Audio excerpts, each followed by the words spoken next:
పాలనలో ఇవాళ జరుగుతూ ఉన్నది ఇదే. నేను ఒకటే చెప్తా ఉన్నా, ఈరోజు ఎంత దయనీయమైన పరిస్థితిలో, ఎంత హేయమైన పరిస్థితిలో ఈ వెన్నుపోటు పార్టీ పాలనలో ఇవాళ పాలన జరుగుతూ ఉందని చెప్పడానికి ఇంకొక ఎగ్జాంపుల్ చెప్తా. ఇదే జైల్లోకి నేను పోయా. ఇరుపక్షాన ఒక ఎమ్మెల్యేని అరెస్ట్ చేస్తే ఇరుపక్షాలను చూడడానికి నేను పోయా. ఒక మాజీ ముఖ్యమంత్రిని నేను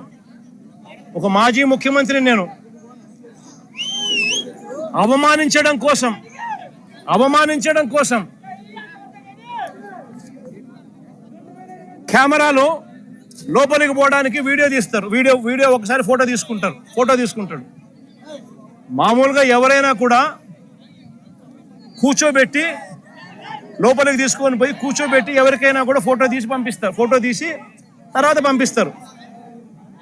కేవలం నన్ను అవమానించాలని, ఇలా సేడిజం చూడు ఎలా ఉందో, సేడిస్టిక్ మెంటాలిటీ చంద్రబాబు నాయుడు గారికి ఎలా ఉంటుందని చెప్పడానికి చెప్తా ఉన్నా.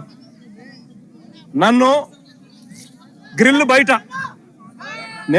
నిలబట్టించి గ్రిల్ బయటనే ఫోటో ఇలా తీస్తున్నారు. నేను అడిగినా, ఇది మామూలుగా అందరికీ ఇదే మాదిరిగానే తీస్తారా అని. ఎందుకనంటే మా ప్రభుత్వ హయాంలో రిఫార్మ్స్ తీసుకొచ్చినాం. పీపుల్ ఫ్రెండ్లీ పోలీస్ స్టేషన్ అని ఏర్పాటు చేసినాం.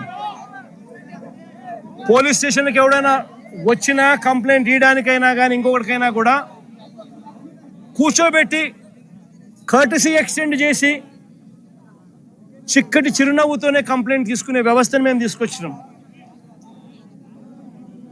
పీపుల్ ఫ్రెండ్లీ పోలీస్ స్టేషన్ అని మేము తీసుకొస్తే ఇక్కడ అవమానించే కార్యక్రమం ఎవరికి మాదిరిగా చేయరంట. నేను అడిగిన సూపరింటెండెంట్ను ఏమన్నా అందరికీ ఇదే మాదిరిగానే చేస్తారా అని.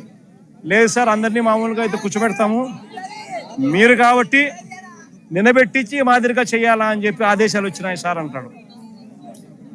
ఏమి సేడిజం అంటే ఇది.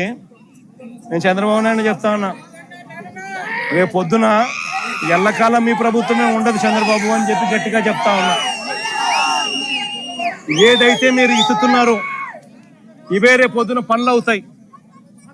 ఏదైతే తప్పుడు సాంప్రదాయాన్ని మీరు మొదలెడతా ఉన్నారో ఇవే రేపు పొద్దున రెండింతలై మీకు చుట్టుకుంటాయని చెప్పి చంద్రబాబు నాయుడు గారికి గట్టిగా వార్నింగ్ ఇస్తూ ఇవాళ చెప్తా ఉన్నాను నేను.